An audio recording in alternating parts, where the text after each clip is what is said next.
Qu'à cela ne tienne, revenons un peu à nos moutons. Donc, les vaccins, vaccins à ARN, à vaccins à ADN, pourquoi est-ce qu'ils sont vaccins inactivés et non pas vaccins atténués?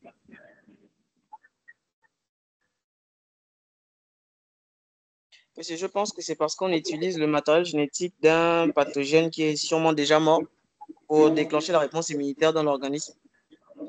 C'est un fragment, c'est un segment de l'agent infectieux. Ce n'est pas l'agent infectieux entier. D'accord? Ce n'est pas un agent infectieux entier qui est capable de se multiplier. Ça, c'est pour ça que les vaccins à ADN et vaccins à ARN sont nécessairement des vaccins inactivés. Parce que en eux tout seuls, ils ne sont pas capables de se multiplier. Ce n'est pas possible. D'accord? Donc, tout ce qui est Mais monsieur, caractéristique au vaccin. Oui, allez-y. de ce que j'ai compris avec les vaccins à ARN et ADN, c'est qu'on injecte à l'intérieur de l'organisme un fragment du matériel génétique du pathogène qui code pour l'antigène du pathogène, de sorte à ce qu'il soit synthétisé dans l'organisme pour qu'il déclenche la production d'anticorps. Est-ce que Oui, j'ai bien compris? oui, vous avez très bien compris. Vous avez C'est très ce que bien je voulais compris. vérifier. Oui, c'est une très bonne compréhension. Je vais être un peu provocateur en vous demandant de vous poser la question, mais comment est-ce que le vaccin à ADN ou le vaccin à ARN, comment est-ce qu'il rentre dans la cellule? Un, parce que c'est dans la cellule qu'il y a la machinerie d'expression du génome, dont les ribosomes, par exemple, pour convertir l'ARN messager en protéines via le processus de traduction. D'accord? Donc, on peut Monsieur, se poser la la question. solution la plus simple serait Oui. d'utiliser un vecteur. La solution la plus simple et la plus pratique serait d'utiliser un vecteur de transfert. OK.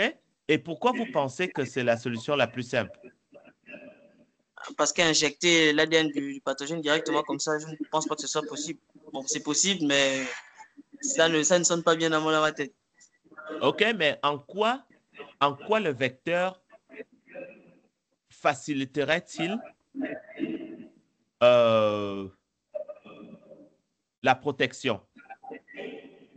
Et comme vous venez de dire, monsieur, il va empêcher que le matériel génétique du pathogène soit dégradé par les milliards d'enzymes qu'il y a dans le corps et tout ce qui va avec. Et ça pourra faciliter l'accès à la cellule et au noyau. Et donc, comment le vecteur transfère-t-il l'ADN dans la cellule?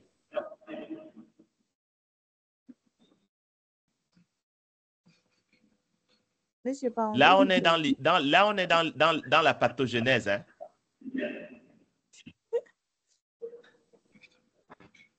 monsieur, ça ne peut pas être par endocytose. Pardon? Monsieur, ça ne peut pas être par endocytose. Qu'est-ce que vous pensez? Qu'est-ce que le reste de la classe pense?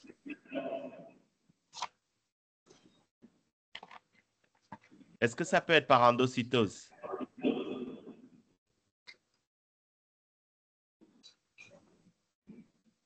Et la question que je vais vous poser, c'est qu'est-ce qu'il faut pour qu'il y ait endocytose?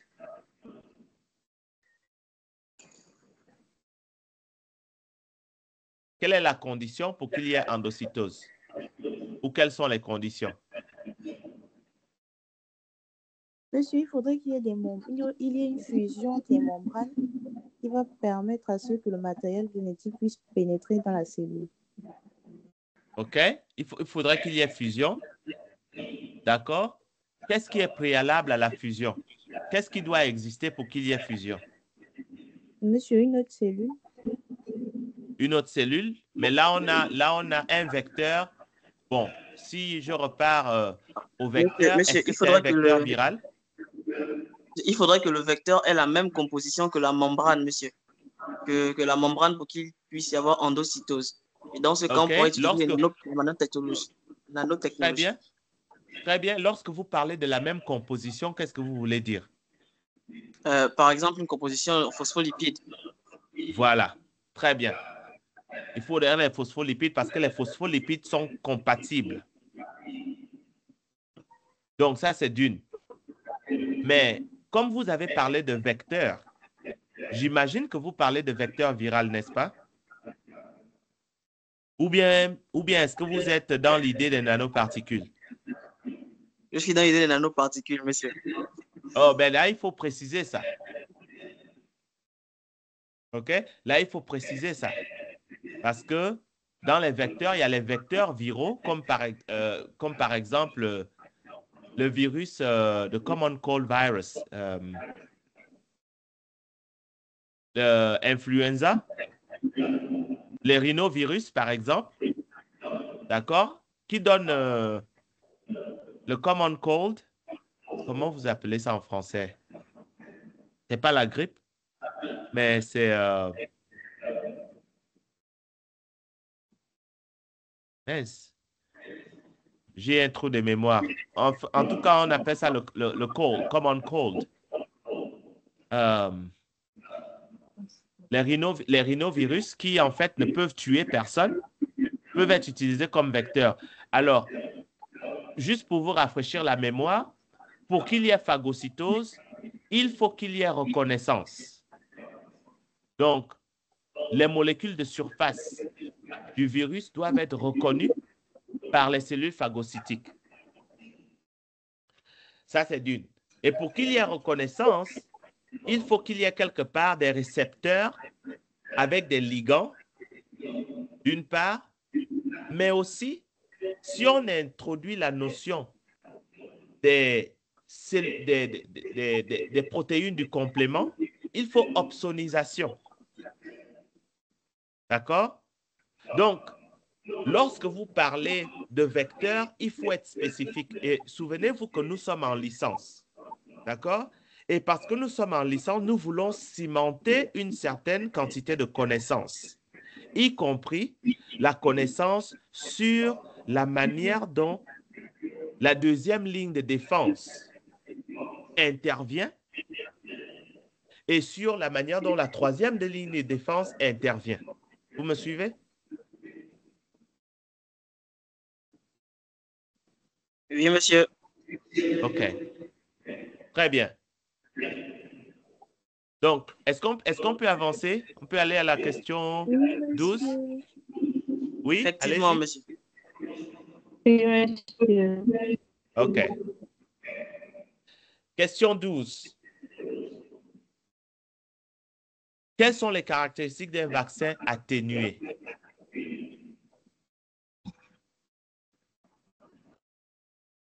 Est-ce que c'était une question difficile?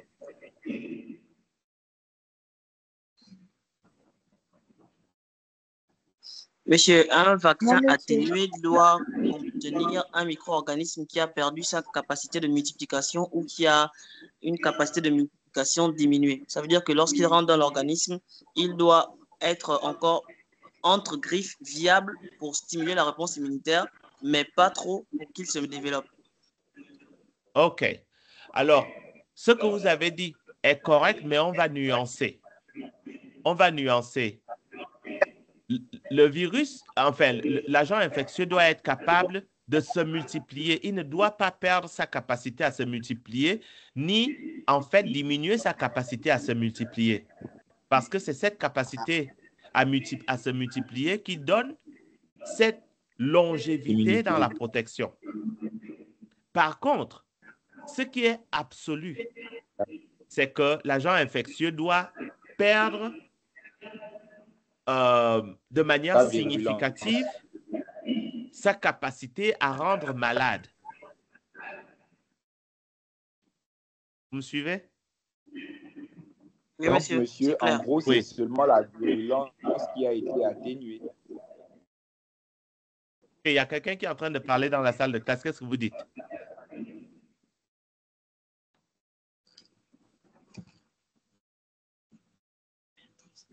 Monsieur, Mais, monsieur, Oui. en bouquinant, je suis tombé sur des ouvrages qui mentionnaient ce que j'ai énoncé plus tôt. Qui mentionnaient le fait que pour produire un vaccin atténué, on devait modifier le micro-organisme afin qu'il ne puisse plus ou pas se multiplier. Il se multiplie de façon, on va dire quoi? Il se multiplie un peu. Je comprends que la virulence, c'est on va dire quoi, un critère. C'est un critère, mais est-ce que ce que j'ai dit, ce qu'on a dit, c'est faux? Oui, encore une fois de plus, on va nuancer. On va nuancer. Un vaccin atténué, bien sûr, le fait qu'il soit atténué, le fait qu'il soit muté, va causer au vaccin de perdre certaines de ses capacités à se multiplier de manière efficace. Il n'y a pas de question par rapport à ça. D'accord?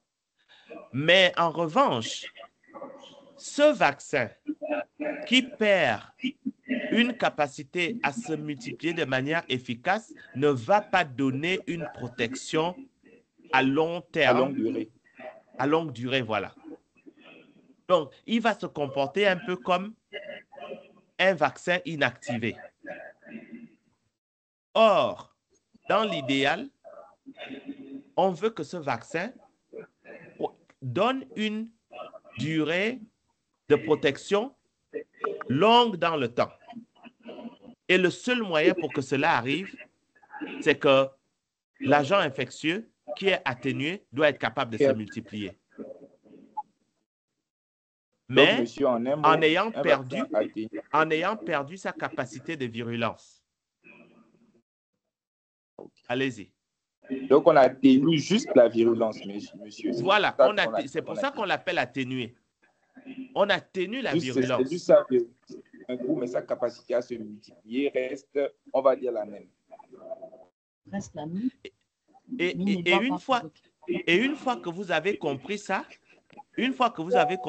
et lorsque vous comparez avec, bon, comme quelqu'un a dit, qu'il a bouquiné, et là, vous allez vous dire, moi, en tant que producteur de vaccins, je veux que mon vaccin se comporte de quelle manière? Est-ce que je veux que le vaccin perde la virulence et qu'il perde sa capacité de se multiplier aussi, ou presque perdu? Ou est-ce que je peux optimiser la qualité du vaccin? Et c'est là où vous devez vous poser ce genre de questions parce que, encore une fois de plus, vous êtes les acteurs de demain. Donc, moi, je ne suis pas là en train de faire tout ce bavardage que je suis en train de faire juste pour que vous m'écoutiez et que vous preniez la classe, vous ayez votre licence et puis que vous vous dites que, bon, on passe à autre chose. Non, je veux que vous réfléchissiez que, comment je fais pour résoudre le problème de demain? Parce qu'en réalité, on va toujours avoir besoin de mettre en place des vaccins. Et on va avoir besoin de tester ces vaccins-là. Donc, comment vous allez collaborer entre Biomed et Biotech? Vous allez choisir quel protocole. Est-ce que c'est l'agent infectieux atténué qui aura perdu à la fois la virulence et la capacité de se multiplier? Ou est-ce qu'on va dire oui, c'est bien, mais ce n'est pas assez? Vous me suivez? Monsieur, je pense qu'avec l'avènement des nouvelles technologies et les nouvelles technologies de vaccination, je pense que les vaccins, comme les vaccins inactivés, atténués, ou, ne feront plus long feu, en fait. Par exemple, avec la technologie de vaccin à protéines recombinantes, par exemple, Oui. il fait bien l'affaire aussi. Même s'il nécessite un adjuvant, mais il fait bien l'affaire. OK. Très bien, ça c'est ce que vous pensez, très bien. Mais est-ce que vous avez pensé à ce que les gens vont dire des vaccins à protéines recombinées et comment vous allez traiter avec ce que les gens vont dire? Parce que ces nouvelles technologies, il faut savoir que ça ne va pas sans critique. Combien d'entre vous ont dit le vaccin contre SARS-CoV-2? Moi, je ne prends pas ça parce que moi, je ne sais pas ce qu'ils ont mis dedans.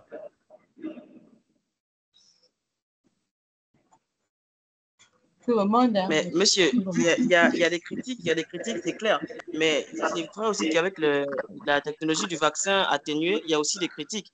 Par Oui, exemple, on peut s'attendre à ce que le virus en question ou le pathogène, il se mette à muter. On pensait qu'il oui, a perdu la virulence, mais lorsqu'il est injecté dans l'organisme, il y a comme une modification qui se passe et il acquiert oui, une nouvelle forme de virulence. Vous voyez oui, que ça pose un autre problème. Alors qu'avec la oui. technologie du vaccin à protéines recombinantes, on ne pourra pas avoir ce problème parce que c'est juste Très, le matériel qu'on va injecter et qui va susciter la production de protéines dans l'organisme directement. Ça veut dire qu'on très- passe outre le pathogène pour juste avoir son antigène. OK, très bien. Ça veut dire, ça veut dire que euh, vous devez être capable de passer à la RTG pour dire ce que vous dites là et Ah, mais c'est expliquer arrivé aux au niveau gens, là aussi, c'est pas ça. pardon? Arrivé au niveau là aussi, c'est pas ça. Ça, c'est en classe. Non, mais ce que vous faites en classe, il y a une application qui affecte des vraies vies, n'est-ce pas? Effectivement.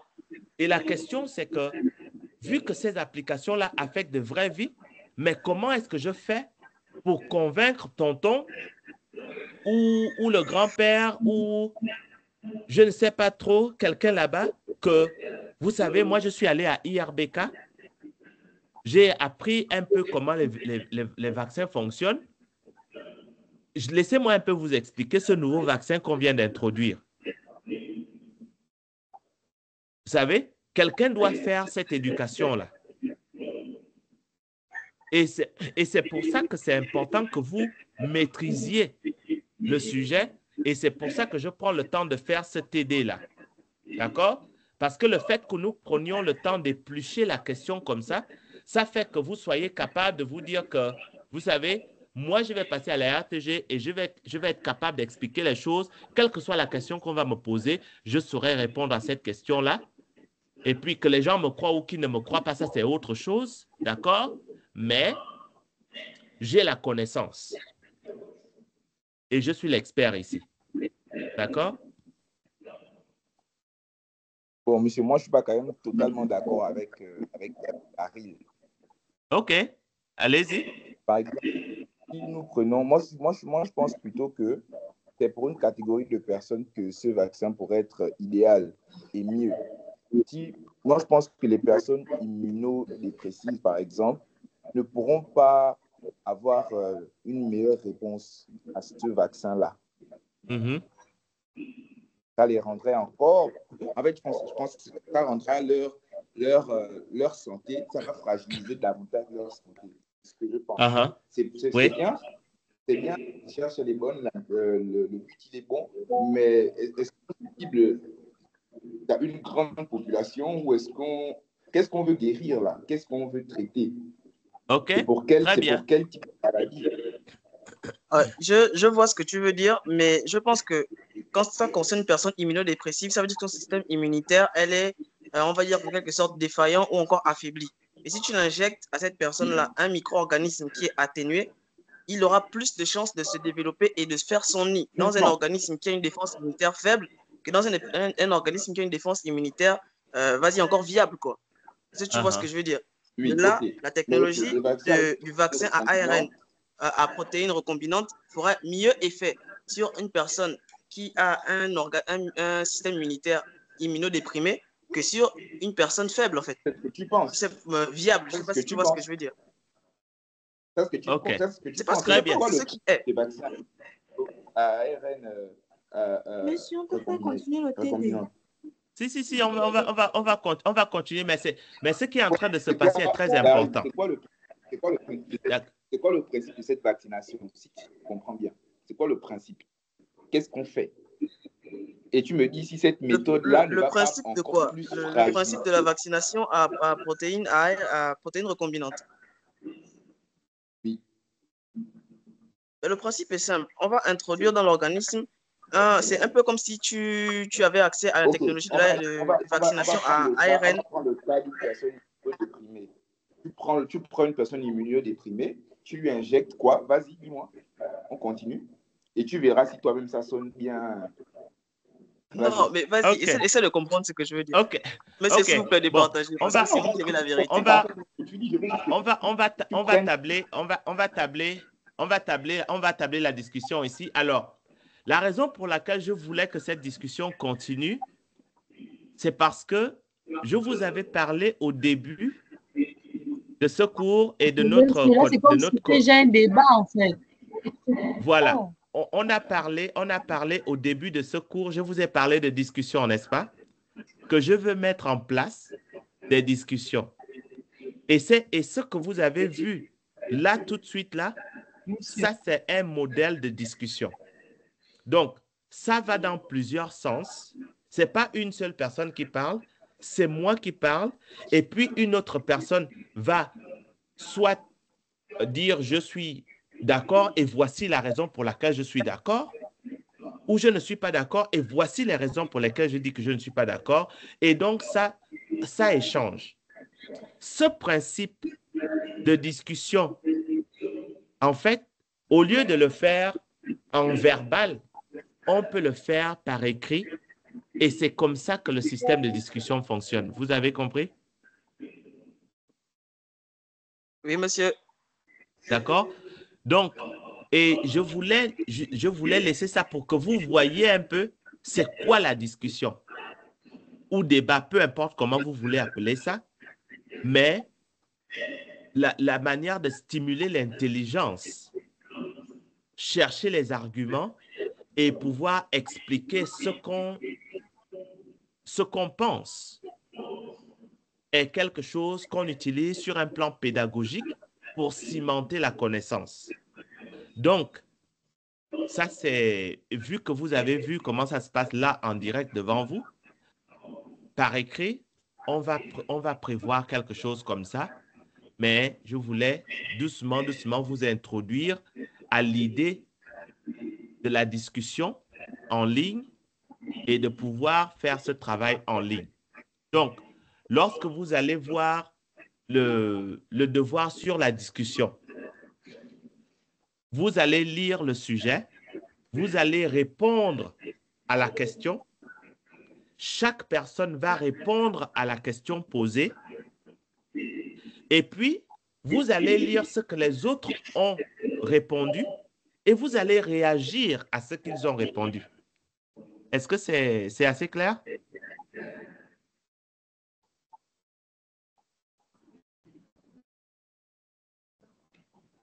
Oui, monsieur. Oui, monsieur, c'est clair. Est-ce qu'il y a des gens pour qui le concept de discussion n'est pas clair?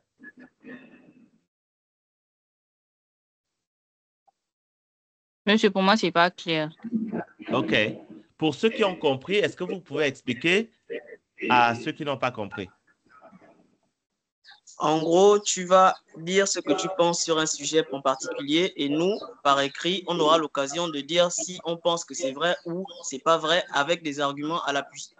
Ça veut dire que tu défends juste ta thèse et nous, on défend la nôtre. Voilà. Donc, par exemple, je vais vous prendre un exemple simple. OK? Vous voyez ici, ça ne fait pas partie du TD, n'est-ce pas? Je vais mettre une couleur différente. Voilà. Donc, vous voyez ce que j'ai surligné là?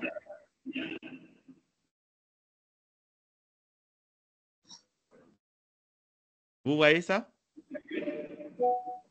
Oui, monsieur. Oui, monsieur. OK. Est-ce que quelqu'un peut lire ce que vous voyez? Discuter les avantages et les inconvénients d'un vaccin atténué. Voilà. Et ça, c'est par exemple un sujet que je vais poser. J'ai déjà prévu ça.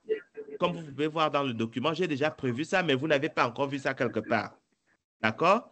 Donc, je dis discuter les avantages et les inconvénients d'un vaccin atténué. Là, il va s'agir d'une discussion. Donc, vous devez d'abord poser votre premier post, qui est ce que vous pensez, et puis quelqu'un va venir lire votre post après avoir posté le sien, et il va venir dire que voici tant. D'accord? Vous avez un autre sujet possible. qui est de discuter les avantages et les inconvénients d'un vaccin inactivé. Ça, c'est une autre possibilité de discussion. D'accord? Et ça va venir avec le temps. Pour l'instant, je voulais d'abord qu'on fasse ce TD, que vous voyez un peu le niveau de débat et comment ça peut contribuer à enrichir la connaissance. OK, très bien. Où est-ce qu'on s'était arrêté? Quelles sont les caractéristiques d'un vaccin atténué? On a parlé de ça, n'est-ce pas? Ou bien? Oui, non, peut-être?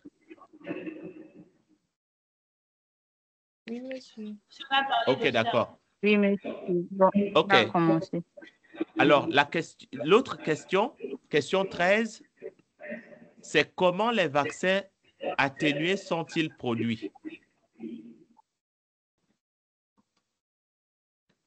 Qui voudrait répondre? Monsieur, Oui? monsieur, j'ai dit que les vaccins atténués sont obtenus en cultivant des agents infectieux dans des conditions qui favorisent les mutations. Voilà. OK? Très bien. Et pourquoi c'est important de les cultiver dans des conditions qui favorisent les mutations? Monsieur, c'est pour entraîner, monsieur, c'est pour atténuer leur virulence. Voilà, c'est pour atténuer leur virulence. D'accord? Monsieur. Donc, c'est clair pour tout le monde, n'est-ce pas? Monsieur. OK. Monsieur. Monsieur, j'ai une question. Oui.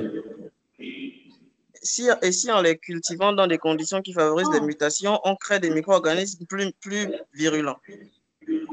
Eh bien, ça, c'est une très bonne question parce que ça Non, arrive après, il y a un effectivement. contrôle de qualité. Oui, ça, c'est une très bonne question et ça arrive parce que vous ne pouvez pas assumer que les mutations vont nécessairement conduire à une forme atténuée. Les mutations peuvent conduire à une forme très atténuée. Et c'est là où la pathogenèse, enfin, c'est là où le biomédical vient en ligne de jeu. Le biomédical va dire que, bon, vous avez fait des mutations en biotechnologie, très bien, on voit ces mutations-là, mais la question, c'est de savoir comment le sujet répond. On voit que le sujet, au lieu d'être protégé, il est même tué. Hein? Donc, les amis, on ne va pas utiliser celui-là. OK? On ne va pas utiliser celui-là. Et c'est là où j'ai entendu quelqu'un parler du contrôle qualité. Et c'est là où le contrôle qualité rentre en ligne de jeu. D'accord? On va voir que, OK, bon, celui-là, il est atténué, c'est vrai, mais dans cette atténuation-là, est-ce que cet agent atténué est préparé de la bonne manière, systématiquement, de tel qu'il produise la même chose tout le temps? D'accord? Mais Monsieur, quand on... Oui, allez-y. et si dans un cadre de production, on ne cultivait que des micro-organismes que l'on sait qui sont déjà atténués, par exemple, si on prend le cas du virus de la variole, par exemple, on le modifie Oui. en laboratoire, on sait qu'il est déjà atténué et c'est ce virus-là déjà atténué qu'on cultive uniquement.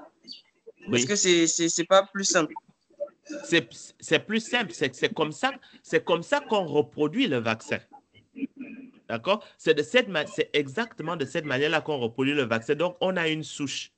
On sait que cette souche-là, elle est atténuée et elle donne une bonne protection. Donc, on va reproduire cette souche-là dans l'espace et dans le temps. Mais il faut toujours faire un contrôle qualité derrière pour s'assurer que la souche qu'on pense qu'on est en train de cultiver est effectivement la souche qu'on a. Parce qu'il est arrivé dans plusieurs cas, dans des compagnies biotechnologiques où on a cultivé quelque chose ou produit quelque chose, mais à la fin de la journée, quand on regarde le contrôle qualité, on se rend compte que la qualité est complètement différente de ce qu'on pensait qu'on avait. D'accord? Et ça arrive. C'est pour ça qu'il faut de la rigueur dans le travail. Et c'est pour ça qu'il faut des gens avec un niveau d'éthique très élevé dans des compagnies pharmaceutiques. Alors, vous allez être surpris.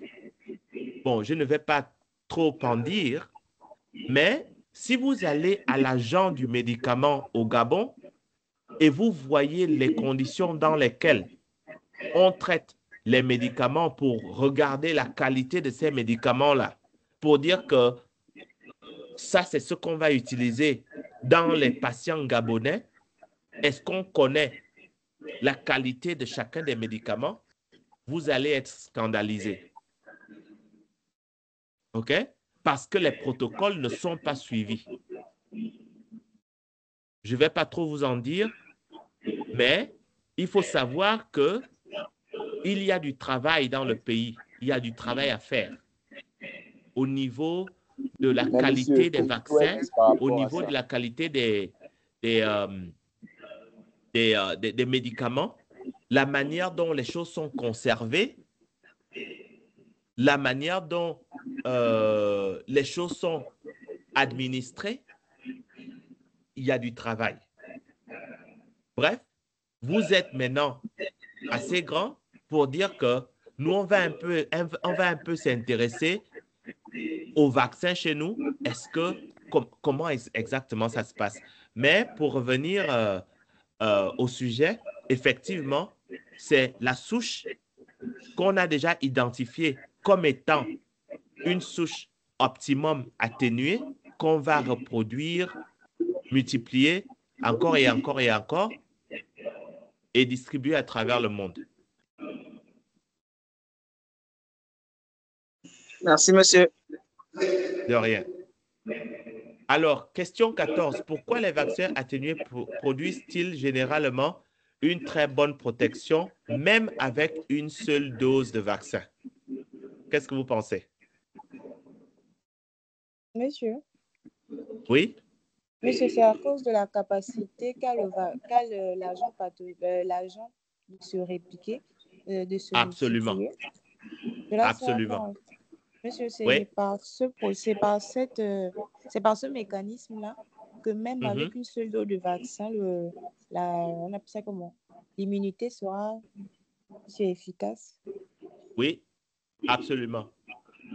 Vous avez répondu clairement à la question. Et donc, ce qui vous permet de penser que, vu que les vaccins inactivés, eux, ne peuvent pas se multiplier, donc la protection dans le temps n'est pas assurée. Oui, monsieur. D'accord? Voilà. Parce que même quand on parle d'immunité mémoire, quand on parle d'immunité mémoire, les cellules B et les cellules T, cette immunité mémoire n'est pas éternelle. N'est pas éternelle dans un individu. Cette immunité mémoire se perd dans le temps. Mais c'est à force d'exposition que la mémoire est maintenue. Mais si on ne stimule pas cette mémoire-là, cette mémoire ne sera pas maintenue. D'accord? Oui, monsieur. Donc, dernière question. Comment les vaccins atténués peuvent-ils conduire à la protection d'autres personnes n'ayant jamais visité une clinique pour recevoir une dose de vaccination? Ah, ça, c'est une bonne question. Monsieur, la question était quand même un peu complexe pour moi. Oui, je comprends. Monsieur, Je la réponse que comprends. j'ai... On va la rendre moins complexe. Monsieur, la Alors, qu'est-ce que réponse la que classe j'ai... pense? Monsieur, je peux Monsieur, parler. est-ce que Bon, c'est monsieur, par l'hérédité, par exemple? Est-ce que L'hérédité. si, j'ai été vacciné par un vaccin atténué, par exemple, et ma femme aussi, est-ce que notre enfant peut hériter de ce caractère-là d'immunité au virus, par exemple? Très bonne question. Qu'est-ce que la classe pense? bon, monsieur, moi d'abord, je pense déjà que lorsque la majorité de la population est vaccinée, le risque de transmission de la maladie diminue. OK? Donc, c'est peut-être pour ça que on pense que, que la population a acquis une immunité, on va dire ça comme ça, parce que le risque déjà d'être infecté a déjà diminué. OK. Du coup, on pense clairement Mais que monsieur, là, même pour surenchérir encore, on peut aussi dire qu'une mère qui s'est faite vacciner, par exemple, lorsqu'elle allait son bébé, va transmettre sa protection au bébé aussi. Donc, dans ce cadre-là, l'immunité a été transférée d'une personne n'ayant jamais été à une clinique. OK. bon, ce n'est que des hypothèses, monsieur. Oui, allez-y. Monsieur, est-ce qu'on peut parler de l'immunité collective? L'immunité collective, on pourrait parler d'immunité collective. Pour un souci de temps, je vais vous apporter une réponse plus ou moins absolue. Alors, ce qui se passe, c'est que les agents infectieux qui sont atténués et utilisés comme vaccin ont la capacité de se multiplier, n'est-ce pas? Et parce qu'ils ont la capacité de se multiplier, ces agents infectieux peuvent être passés d'une personne à une autre. Alors, je vais répéter. Les vaccins atténués ont la capacité de se multiplier. Et parce qu'ils ont la capacité de se multiplier, ils peuvent être aussi passés d'une personne à une autre. Alors, imaginez-vous, vous qui n'avez pas visité une clinique pour la vaccination, moi je suis allé à la clinique pour la vaccination, donc moi je suis vacciné. Et le virus, l'agent infectieux, pas le virus, l'agent infectieux se multiplie dans moi. Et puis moi, dans mes interactions avec vous, je vous passe ces agents qui sont maintenant atténués.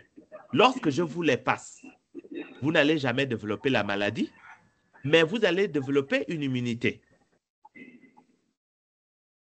D'accord? Non, Et monsieur, si on comprend, c'est comme une infection thérapeutique. Voilà, exactement. C'est Exactement. bizarre. Oui, exactement. Et c'est pour ça que l'immunisation est importante. D'accord? Et c'est pour ça que on ne veut pas nécessairement tout transférer en vaccin inactivé. Parce que lorsque vous utilisez un vaccin inactivé, ce genre de protection par accident ne peut jamais se passer. OK? Vous me suivez? Oui, monsieur. OK? Donc ça, c'était ça la question. Donc, on a démystifié pour mademoiselle? Oui, monsieur. OK, très bien. Donc, ça, Mais monsieur, maintenant, c'était le... concernant les théories Oui, qu'on a développées, est-ce qu'il y en a qui oui. sont correctes ou tout était faux? Mais on a corrigé ce qui était faux, non? Parce que après que je vous ai Ben, laissé parler, j'ai intervenu pour dire en fait ce qu'il fallait retenir. C'est Et bon, monsieur, c'est bon. est-ce que vous pensez à un cas particulier? Si oui, lequel?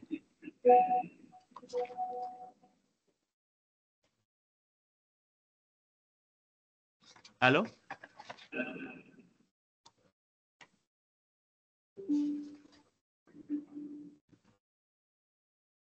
Oui, Serena? Monsieur, Oui? Monsieur, Je vous écoute. monsieur, moi, j'ai une question par rapport à la question 14. Est-ce qu'on pourrait répondre autre chose à part la réplication, le fait que c'est à cause de la capacité du virus à se répliquer? Je ne dirai pas non. Quelle est votre proposition? Monsieur, moi, j'ai mis c'est parce qu'il limite une infection naturelle, stimulant à la fois l'immunité humorale et cellulaire, ce qui entraîne une mémoire immunitaire robuste. OK? C'est vrai, mais qu'est-ce qui fait que la mémoire cellulaire et anticorps soient maintenus? C'est la présence du virus ou du pathogène, monsieur. Voilà, c'est la présence du virus ou du pathogène. Est-ce que le virus, enfin, est-ce que l'agent infectieux atténué peut continuer à être présent s'il est éliminé en une très courte période?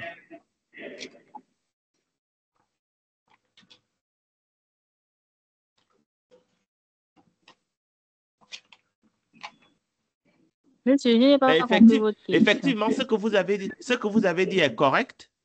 Ce que vous avez dit est correct. Sauf que ça laisse d'autres questions.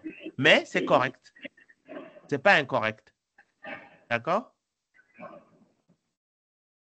D'accord, monsieur. Mhm. Monsieur, Oui? monsieur, en dehors de l'enregistrement du TD, vous allez aussi nous envoyer la correction, le support de la correction du TD. Non. Non, je n'ai pas des réponses écrites parce que je base des choses sur les discussions. C'est par rapport à ce que vous posez comme question que j'enrichis un peu les choses parce que je vais au-delà de simplement ce que je peux écrire en 4 ou 5 phrases. D'accord? Mhm.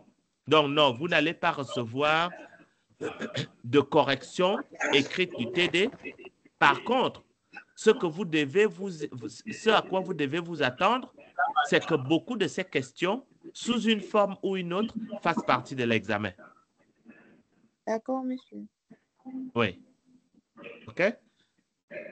Et ce qui fait que c'est important que vous continuiez à maintenir des discussions entre vous sur ces questions-là, pas pour retenir les réponses, mais pour réellement vous cultiver intellectuellement, que vous soyez des bons scientifiques. D'accord? D'accord, monsieur. Mm-hmm. OK, je pense que je vais arrêter de partager mon écran. Et je vais également arrêter d'enregistrer.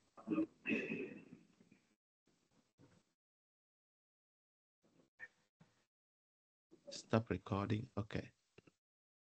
OK, j'ai arrêté.